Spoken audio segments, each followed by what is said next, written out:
Look! Manga is our key player. Look, there he is. The Cameroonian centre-back. The new man on the block, who, I'll be honest, hasn't been very good lately. But if you looked carefully enough, you might have spotted a new hot prospect. Yes, I've delved into the transfer market, but the window is now closed. Allow me to introduce you to our new hot prospect, Ri Kuk-hyun. He is a North Korean youth international who we've signed on a free transfer from Pyongyang City. He got 10 assists in 20 games. He's 18 years old. He's chilling in our B team. And as I'm going to explain very shortly as I show you my transfers in, there's lots of transfers I've agreed to do. The B team is going to have players next year, I've decided. And it pains me to say this, the era of Mitsuhashi might be beyond us. This man, his contract ends at the end of the current season. He still wants to be a key player.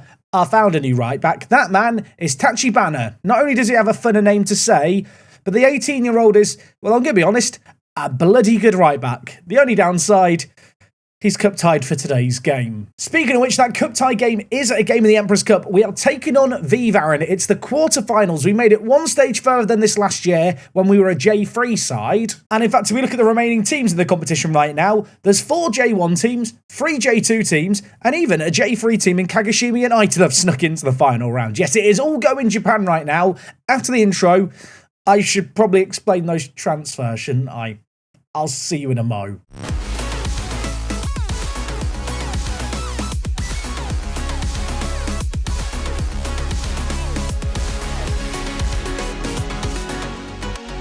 Yes, folks, how is it going? Welcome back to Tokyo Rising. Today's episode number 39, and brace yourself because today there is just one game today. There is a reason for that. The Football Manager scheduling gods have scheduled one game in the month of September.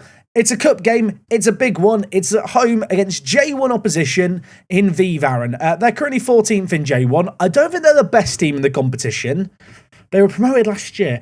I want to believe we could win this. But I suppose that first and foremost, I've probably got some explaining to do because there's a load of transfers organised here. And to be fair, there's one player in this list who's quite good in Haruto Honda. He is 18 years old. He is joining us as a squad player at the end of the year. Really like this guy's physicals. As for the other players, yeah. I think this is going to be easiest if I rewind a moment too, when the transfer window is still opened and we made a decision to sell Yoniyama. This guy's our backup advanced playmaker in the centre of the midfield. Of course, Yamada was our advanced playmaker last year and I sold him onto a J1 team.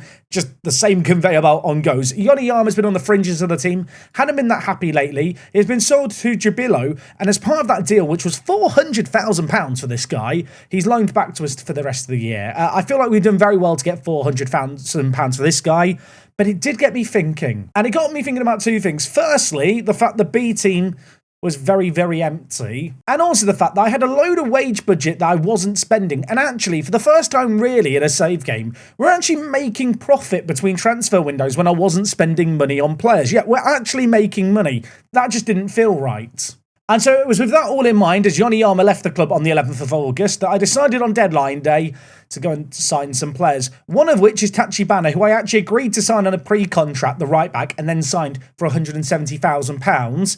And then basically, all these other players I've just signed for the future, including the new hot prospect, Ri Kuk-hyun. Now, these youngsters that I've signed, I'm going to be honest, very few of them are ever likely to make it into the first team. And rather than introduce you to them now, where, to be frank, they're not joining us till February, you're probably going to forget who's who. I feel like it would be better to wait for them to arrive and introduce them and kind of pretend they're all new signings.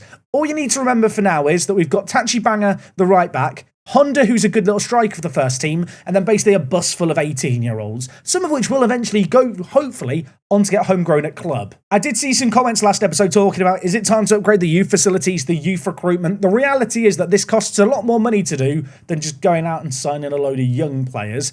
And equally, of these young players we signed, I don't know how many are going to break into the first team, but I just feel like it's good to have a plan. Actually, alongside the North Korean, there were 2 other youngsters that joined us. They've both gone into kind of our youth team and B team. The first is Ryoto Honda here. He is a left back who's 18, bit of potential. He was actually a free agent having left his high school team where, as you can see, he had moved for a little bit of money. And another player I've signed and he's just chilling in the B team is Maxime Brun from New Caledonia. That's you know what, on the bingo card of nations that work the space to sign players from, I don't think I've ever signed someone from New Caledonia before, so tick that one off.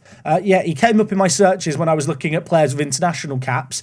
I have no idea if this guy's going to be any good. Probably not, but I like his energy. But actually, our B team is one promotion away from playing in a loaded league, and while signing new players isn't a surefire way to get them into the playable leagues, if they can make it into the playable leagues, they will start to play some competitive matches, and rather than rely on youth intakes to try and fill out a B team, I feel like just signing, as you can see here, a load of young players whose contracts were all expiring. We've managed to sign these all for free, just to flood the team, isn't the worst idea. And to be fair, in this list of players, there are some okay players. Koninishi here, 18 years old. This guy looks pretty serviceable to me, and obviously right back has been a problem for us. Murata here is a right back of sorts. I mean, look, he could be useful at some point in the future.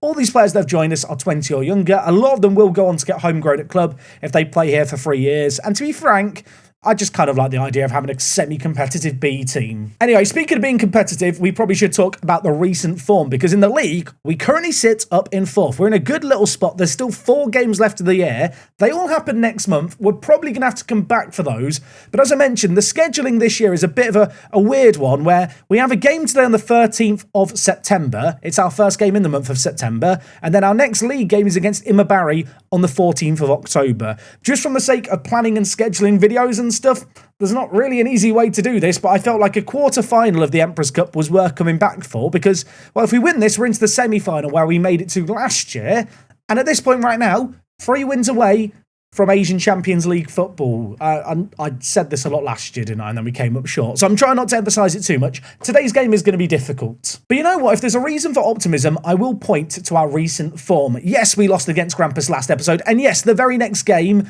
after the episode, I did lose against Gifu. But since then, we've been on a little bit of a winning run. And the first of those games was against this team here in Avispa in the Emperor's Cup, the round of 16. We turned up, we came, we saw... We bullied the J1 opposition and we actually beat them 2-0. I think this is one of the reasons why I'm feeling optimistic against the game against Vivaren. But yeah, some nice build-up play here, some nice goals. The standard Football Manager 2024 cross from one side of the pitch to the other from a short throw-in. Look, when it goes in for you, you don't complain. We won this game well, and as you can see, Abdul Ahmed, a goal and an assist. The Pakistani international is looking like a really good player for us this year. After that, a 2-1 win against Alberex was nice. They are not a bad team, but they're not a great team. Away from home, though, it was good to get a result here, because they are a team who are chasing the playoffs, albeit recently they have fallen off the pace just a little bit. They are 5 points away from a spot in them. But then, well, it's safe to say that one of these results is not like the others. 7-2 against Verdi. What do you say here? I want to pretend that we were like this absolutely unstoppable machine. No, it was one of those games where all the shots go in. I'd show you the highlights, but we'd be here for ages. Abdul Ahmed picked up 2, Takagi picked up a couple too, and well, it was 3-1 at the break. The goals did not ease up as the game went on, and despite them getting 1 late goal back, it didn't really stop a very embarrassing game of football, I feel like, from Verdi's point of view. This one, though, very good for our goal difference. So with that result there, we have now climbed up to 4th place. We are 3 points in the playoffs, and given the fact there's still 4 games left, there's still a hell of a lot to play for. This is not done by any means just yet, which is why I have a sneaking suspicion that next episode we'll be coming back for some kind of end-of-season commentary. Sadly, with Vegalta 9 points ahead of us with 4 games remaining, I think automatic promotion has gone. But hey, you know what? Let's look at the positives. Right now, we've been doing a kind of nice job of avoiding injuries, with, well, one exception. Hashizume is out for the foreseeable, the right winger / striker who had finally been finding some good form. He'd had a really rough start to his time at the club. I was impressed with him lately.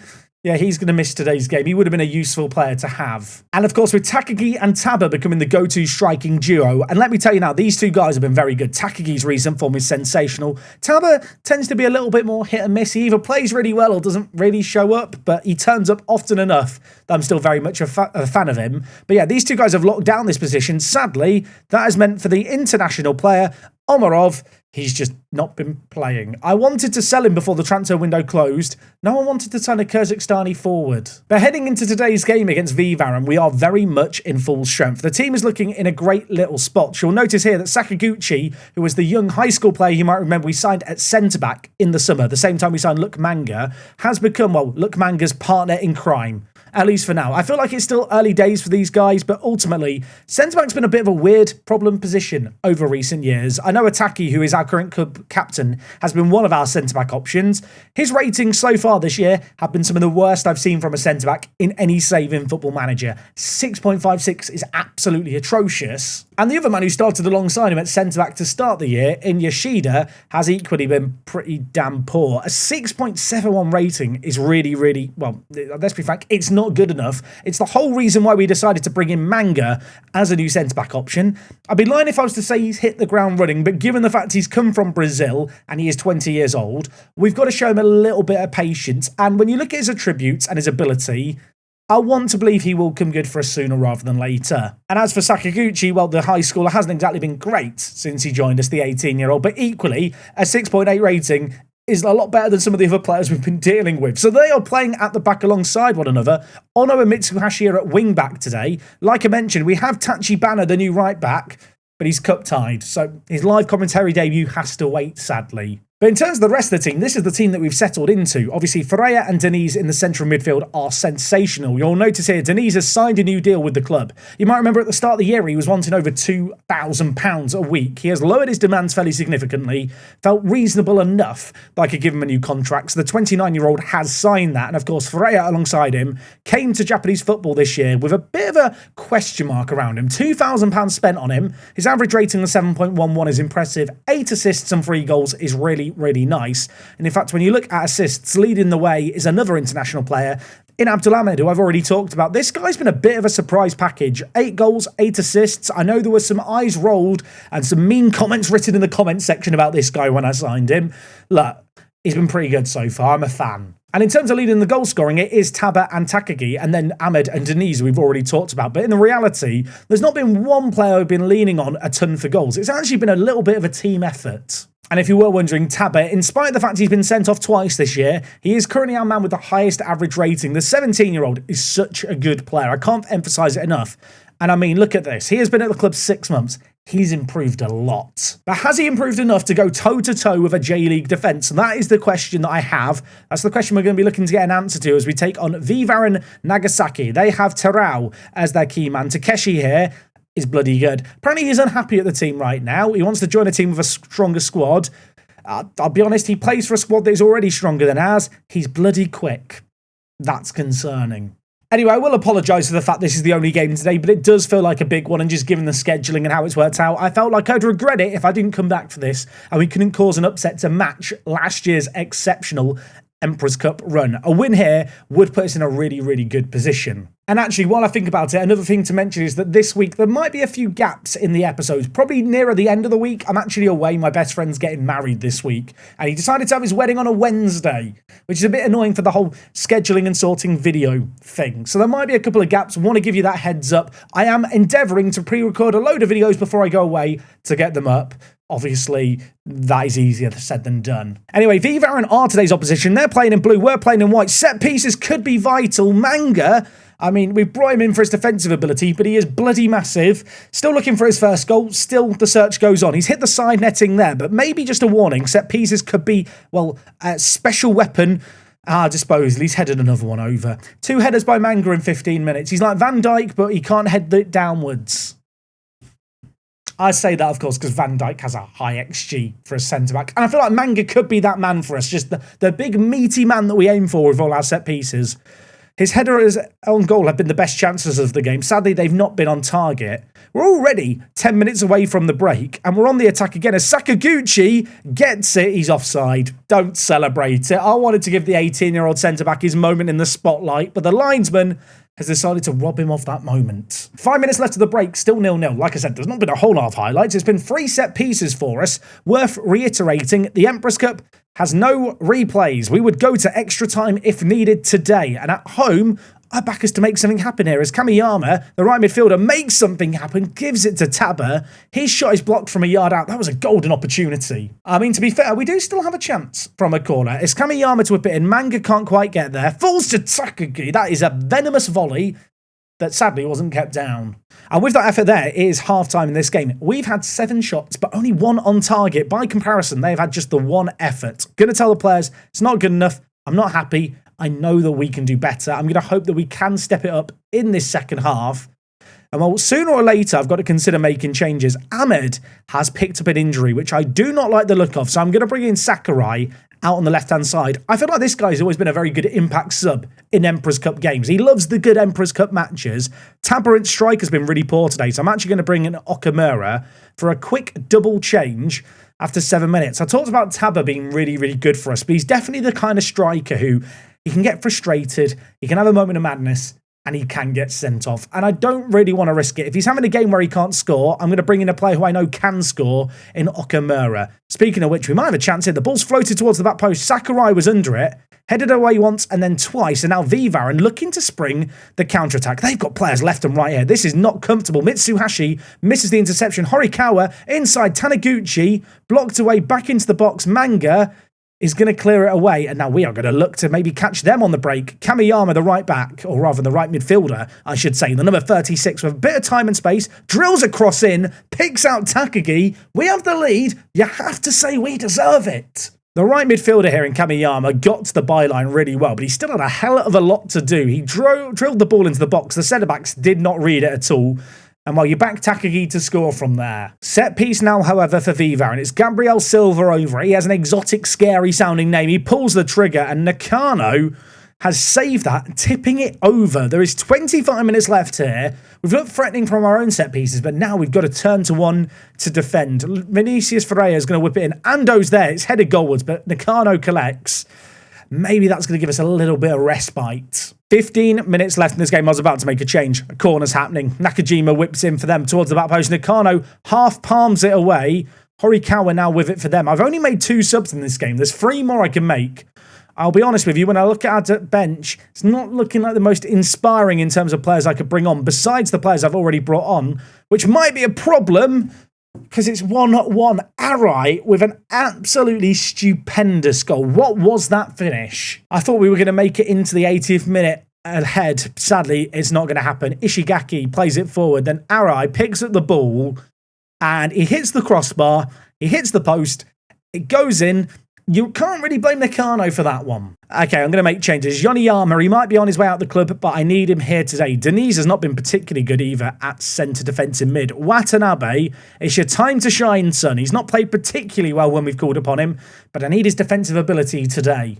80 minutes played here. We have an XG of almost 2, and yet it is 1-1. XG means nothing, as the kids say. I don't know. Do the kids say that? No idea. Feel like this game's destined to go to extra time. There's 5 minutes of added time. Is there to be any late drama here to prevent that from being necessary? Perhaps there is. Ono with the ball here. The left back finds himself with players in the box to aim for. And, well, he looks like he's happy to take his time. Let's get the ball in. Sakurai with the green headband has his shot saved by the keeper. That was such a chance out of nowhere. It's been saved. It takes us to extra time here. It's 1-1. I'm going to be honest. I feel like we deserve to be winning this game. Sadly, finishing has let us down. We have to step it up in extra time. And well, we might have to do some defending here. The ball is in our area. It's headed away once, but the set piece not fully dealt with. Filipino playing the ball forward. Skips past one and scores it. And with a name like Filipino, you have to assume he's bloody good, don't you? No one has Eno at the end of their name and is not a good footballer. He took the set piece initially. He picked it up. 35 yards from goal? He's wandered in from a wide area, cut inside, pulled the trigger, and picked out the bottom corner perfectly. I mean, at this point, we are backed into a corner, aren't we? We've got to go more attacking. The issue I suppose I've got is I've made my subs. I've made some committed changes. And when I look at our bench, there's not those inspired attacking options. I have just realised Filipino is their left back. Should that make me more annoyed that he scored that goal? Potentially, but you know what? We can't afford to dwell on it yet. There is still time in this game to mount a comeback. Sakurai, number 22, options in the middle. He pulls it back to Takagi, and you know what? That's why we could not afford to dwell on it. A matter of minutes later, we draw a level. Takagi really sparked this move by bringing the ball out of defence. He laid it to Sakurai, and then the number 10, you can see, he got his ring shoes on. He kept going. He picked up the ball, and he picked out the bottom corner to put us back level in a matter of minutes. Kamiyama with a corner. He's got 1 assist already. Could he get another here? Of course he can. Sakaguchi, the centre-back, has scored this time, and this one is going to count. He was denied earlier in this game by the linesman's flag. You can't be offside from a corner. He didn't even jump very well there. Arai, who was critical in their goal, missing an all-important interception. We're in the lead, but let's not get carried away. There's still time in this game. They've got the ball here. Lino giving it back to Hayashi. It's played forward towards Nakajima. Ono wins a nice header. They've committed a lot of players forward here, Vivaran. Maybe they are just underestimating us slightly, or maybe they know they need to get men forward and get a goal here. The ball is cleared away once and then twice. Mitsuhashi can't pick out a man, though, with his clearance. It was a bit half-hearted, and now Miura plays it forward to the goal scorer, Filipinho, for them, the left-back. Cunwell, Wonderkid goal scorer, drills it in, and that shot was not a million miles away. 3 minutes of added time at the end of the first half of extra time. Ono's going to whip in. Sakaguchi is there. It's a header gone over. Vivaran are awful at defending set pieces, aren't they? 15 minutes down, 15 more to go. We are continuing to play on the front foot here. Obviously, there's I guess a temptation to maybe go a bit defensive, but actually we've played our best football on the front foot. I don't want to change that. And while not for the first time in this game, we whip a corner into the box that is not convincingly dealt with. On this occasion, we've kept the ball alive. Yoniyama forces a save out the keeper, did he? No, it went over. I thought the keeper saved it. He just missed it. And well, if I was hoping that the last 80 minutes were going to just fly by, sadly, not the case. Then again, we do have the ball here, and we do have it in a dangerous area. Takagi, options at the edge of the box to aim for. He goes down in a heap. Sakurai does still have the ball for us. Plays it to Yoniyama. It's 4-2. That should be game, set, and match. 2-goal lead instated, and well, for the first time in this game, I feel like I can relax a little bit. Sakurai at left mid playing well. Yoniyama, another one of the subs, popping up with an all-important contribution. It's 4-2. To be honest, I feel like we kind of deserve that, and yet, with them having a kick-off highlight, if they make it 4-3, squeaky bum time may well resume before the end of this game. Miura drills it across, and that is a let-off. If it was offside, it wouldn't have counted, but that was still an awful miss. 118 minutes played, 1 minute of added time. This game's done. 4-2, this is going to finish. Or is it? There's 15 seconds left. Apparently, Football Manager's decided we need to watch more. We made it to the Emperor's Cup semi-final last year. We seem to love this competition. We are going to be in it again, I assume. I think. It's 4-3. There's no time left. Surely not. Okay, there isn't time. I nervously waited there as I hit skip on the goal highlight because I couldn't stand the stress to make sure the game did just end. Good news for us, it does just end after extra time. A 4-3 win. That 121st minute goal, too little too late by Semeno. And to be honest, I feel like we kind of deserve that. Dug in well in extra time to get the all-important result. Elsewhere in this competition, Kagoshima United, the J3 team, got battered 3-0. So their dream is gone. But with that result there, we are now in to the semi-final. Abdulhamid has picked up a 2-week injury. That is A-OK. Our next game is in 31 days. Kamiyama as well, the right midfielder. He's not had an amazing start to his time at the club, but that performance there was good. And he has had a recent uptick in form. Now, here's the deal. I don't know who we're going to be playing in the Emperor's Cup yet in the semi-final. It'll either be Matsumoto Yamaga, who are the team top of our current division, or it'll be Vissel Kobe, who we lost to last year at the exact same stage in the competition. They are the reigning champions. They are more than likely the team we are going to be taking on. When is the other quarterfinals? When are they? They're in October. You know what? You're going to have to come back next time to find out what happens. I'm not playing a month of Football Manager now just to find out who we're playing. I think inevitably next time out we are going to be coming back for the Emperor's Cup semi-final and probably a league game in and around it. With 4 league games left, they all do still matter. It's not a surefire thing yet, the playoffs, by any means. Anyway, today's episode was a little bit of a weird and different one, given the fact there was just one game in the middle of the month, but it felt like it was one I had to cover. But hopefully you enjoyed it nevertheless. The game was entertaining. Got a nice chance to talk about some of the other stuff when it comes to the squad. Players playing well, maybe those not playing so well, and players who just aren't playing, like Omarov, who I'd still feel bad about, really. I am not sure if there's no Omarov fans. I've not seen enough justice for Omarov in the comment section lately. I thought more people would be upset he's been dropped. Anyway, folks, we are going to leave things there for today. Thank you so much for watching, as always. As I mentioned during the episode, and just in case you got to the end, there may not be videos super consistently at the end of this week, but I am trying to get a load pre-recorded before I go away. Hope you enjoyed this one. Hope you enjoyed the rest dropping this week. Enjoy your evening or afternoon or morning or whatever time it is you're watching this. I'll see you tomorrow for more. I'm out.